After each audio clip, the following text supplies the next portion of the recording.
स्वागत है आपका टीवीएस टॉक्स यूट्यूब चैनल में। हम दोबारा हाजिर हैं अनुपमा के एक नए एपिसोड के अपडेट के साथ। तो उससे पहले अगर आप हमारे इस चैनल पर नए हैं तो हमारे इस चैनल को लाइक शेयर और सब्सक्राइब करें और बेल आइकन को ज़रूर दबाएं ताकि ऐसे ही रोज़ अपडेट्स आपको सुनने को मिल सकें। तो चलिए जानते हैं क्या कुछ हुआ है आज के एपिसोड में। टीवी सीरियल अनुपमा के आज के एपिसोड की शुरुआत अनुपमा से होती है, जो कि सागर को ये समझाते हुए बोलती है कि प्यार अनुज और मैंने भी किया था। हमने भी अपने प्यार के लिए लड़ाई लड़ी थी और हमारी लड़ाई तो तुम्हारी लड़ाई से कई ज़्यादा कठिन थी। तब मैं तलाकशुदा थी, 3 बच्चों की माँ भी थी, सास थी, दादी भी थी। तो हमारी लड़ाई सिर्फ फैमिली के साथ नहीं थी बल्कि समाज के साथ भी थी। लेकिन हम फिर भी लड़े। फैमिली को मनाया हमने, अपने प्यार का रेस्पेक्ट किया और अपनी फैमिली का भी रेस्पेक्ट किया, और इस हद तक रेस्पेक्ट किया कि पूरे देश विदेश के लोग कहने लगे थे कि मान की शादी होनी ही चाहिए। लेकिन तुम दोनों ने क्या किया? भाग के शादी कर ली। सिर्फ अपनी खुशी दिखाई दी तुमको, दोनों फैमिली का दिल दुखेगा ये नहीं दिखाई दिया।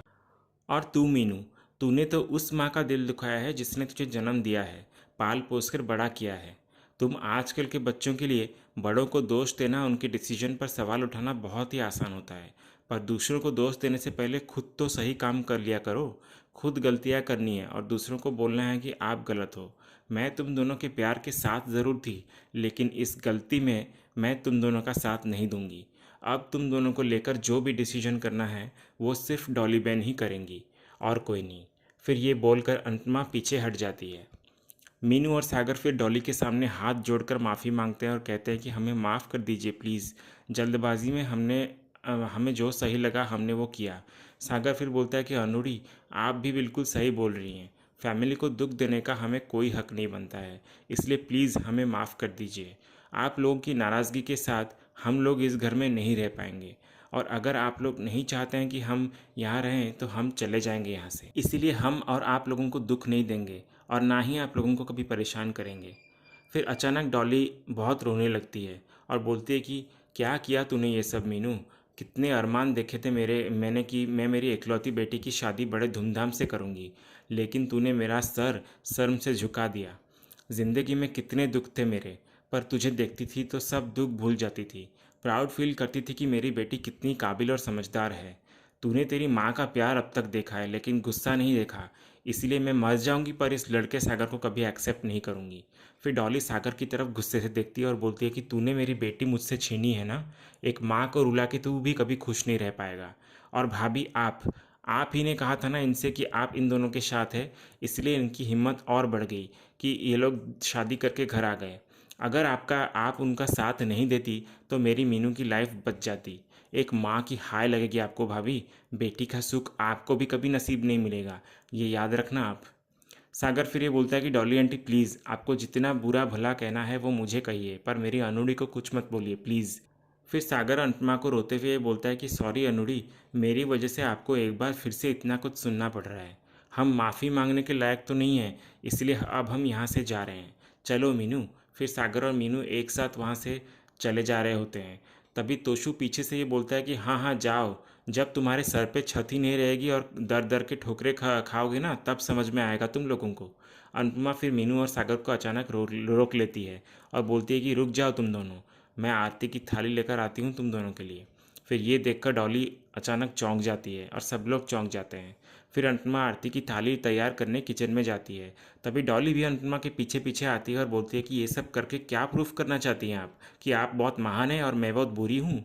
तोशु फिर ये बोलता है कि हम लोगों से अगर छोटी सी गलती हो जाती है तो सीधा घर से आउट कर देती हैं आप, और उन दोनों की सीधा आरती उतार रही हैं आप। मानना पड़ेगा आपको मम्मी। अनुपमा फिर डॉली को ये बोलती है कि मैं मानती हूँ कि उन दोनों ने गलती करी है, लेकिन मैं सागर को बहुत अच्छे से जानती हूँ डॉली बहन। वो एक बहुत ही अच्छा लड़का है और इस बात की गारंटी आपको मैं देती हूँ कि वो मीनू को हमेशा खुश रखेगा।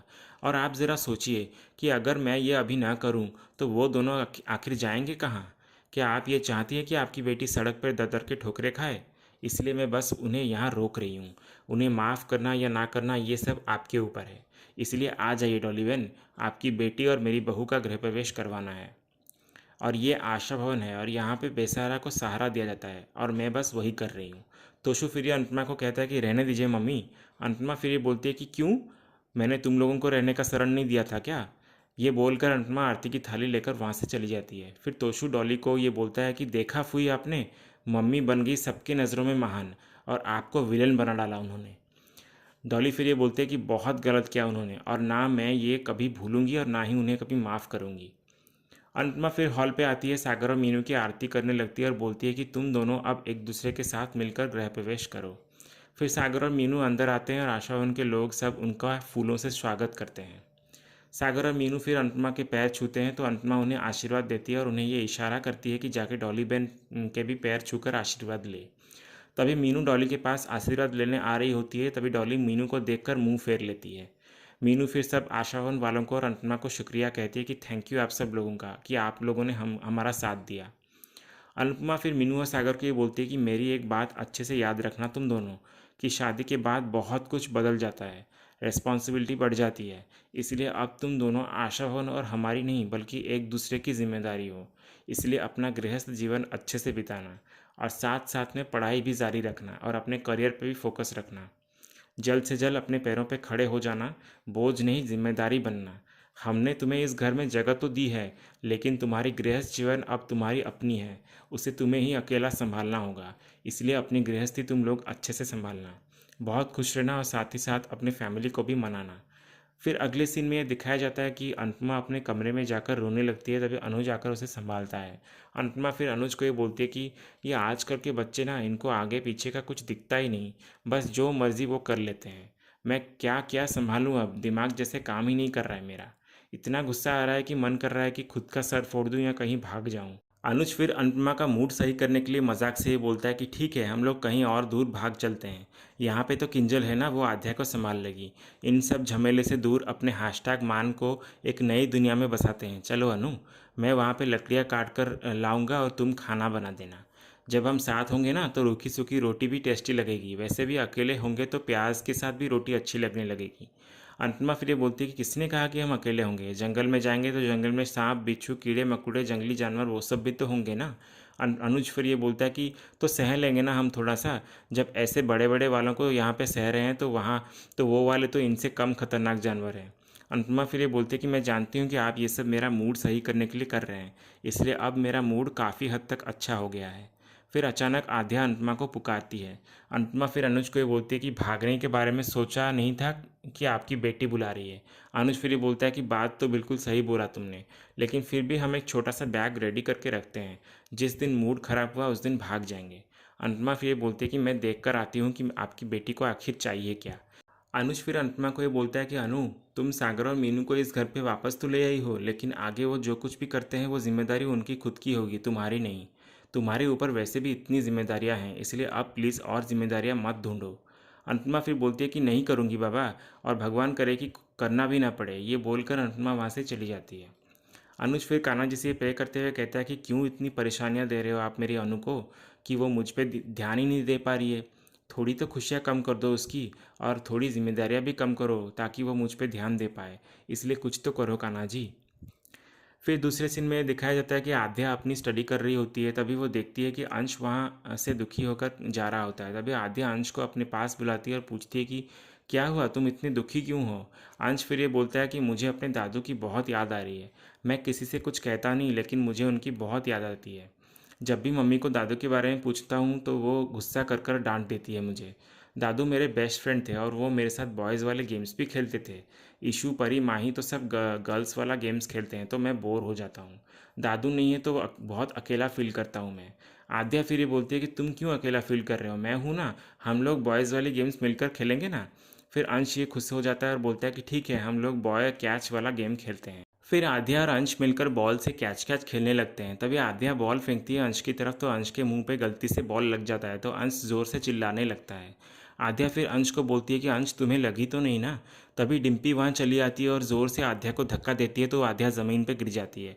और डिम्पी बोलती है कि तुम्हारी हिम्मत कैसे हुई मेरे बेटे को हाथ लगाने की, मेरे बेटे से दूर रहो समझी, और अपनी माँ जैसे यहाँ दादागिरी मत किया करो। जब से हम लोग यहाँ पर आए हैं तब से तुमने, तुम्हारी मम्मी, तुम्हारे पॉप्स सब अपने आप को भगवान समझते हैं क्या। अंश फिर डिम्पी को बोलता है कि मम्मी आप फुई को क्यों डांट रहे हो, बॉल तो गलती से लग गई थी। डिम्पी फिर अंश को चुप करा देती है और फिर से आध्या को सुनाने लगती है कि मुझे मुझे सब समझ में आ रहा है कि आजकल तुम स्कूल नहीं जा रही हो ना, अच्छे कपड़े नहीं पहन रहे हो ना, इसलिए मेरे बेटे से जल रही हो तुम लोग भी अब पुराने वाले कपाड़ियाज नहीं रहे, याद रखना। तुम लोग भी भिखारी हो, आशा भवन में रहते हो और आशा भवन के टुकड़ों पे पलते हो। आध्या फिर डिम्पी पे भड़क जाती है और बोलती है कि बस करिए आप पागल हैं क्या? कहाँ की बात कहाँ लेकर जा रही है? अंश और मैं सिर्फ खेल रहे थे और उस पर बॉल लग गई तो मैंने जानबूझ के थोड़ी ना मारा है उसको, और अंश को इतनी ज़ोर से नहीं लगी कि आप पूरा घर सर पे उठा लें। डिम्पी फिर ये बोलती है कि तुम चुप रहो, ये एटीट्यूड अपने मम्मी और पापा को दिखाना, मुझे नहीं, समझी? आध्या फिर ये बोलती है कि मेरे मम्मी पापा को बात बात पे घसीटना बंद करिए आप। मेरी मम्मी पॉप्स पे उंगली उठाने से पहले जाकर अपने आप को देखिए। आप कैसी वाइफ है, कैसी माँ है और कैसी बेटी है। नहीं पता तो मैं बताती हूँ। मेरे मम्मी पापा जितने अच्छे हैं आप उतने ही बुरे हैं। आपकी फैमिली में कोई भी आपसे खुश नहीं है और आपका बेटा तक आपसे खुश नहीं है। अनुपमा फिर वहाँ आ जाती है और आध्या को ये बोलती है कि छोटी, ये क्या तरीका है भाभी से बात करने का? डिम्पी फिर ये बोलती है कि आपकी बेटी है ना तो आप पे ही जाएगी ना। आपने इसे इतना सर पे चढ़ा रखा है कि इसे छोटे बड़ों का लिहाज ही नहीं है। आध्या फिर ये बोलती है कि जैसे आपको लिहाज है बहुत, आप मुझे बोल रही हैं। अनुपमा फिर ये बोलती है कि आध्या थोड़ी शांत हो जा। आध्या फिर बोलती है कि मम्मी आपको पूरी बात नहीं पता।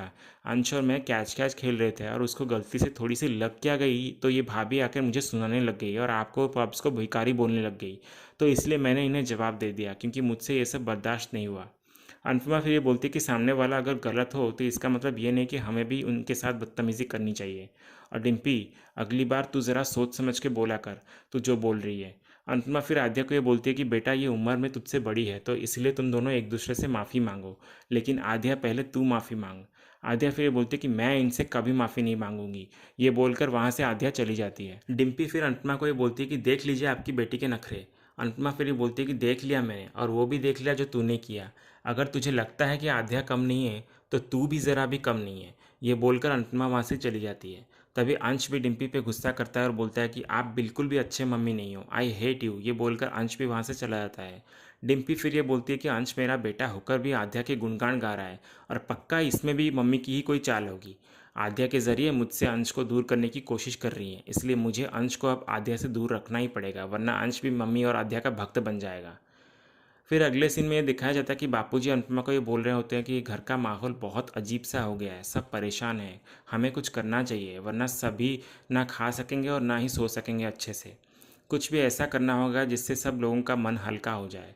अनुपमा फिर ये बोलती है कि मैं भी यही सोच रही थी और माना कि सागर और मीनू से गलती हुई है, लेकिन आज उनकी शादी हुई है, ये भी तो सच है ना। अनुज फिर ये बोलता है कि अनु बिल्कुल सही बोल रही है, अब सागर और मीनू ने जो किया है उसे बदल तो नहीं सकते हम, पर उनके लिए तो बड़ा दिन है ना आज, तो इसीलिए हम उनके लिए तो कुछ तो कर ही सकते हैं। अगर मीनू की माँ कुछ नहीं कर रही है तो हमें तो कुछ तो करना ही होगा। अनुपमा फिर ये बोलती है कि मेरे पास एक तरकीब है जिससे घर का माहौल हल्का हो जाएगा।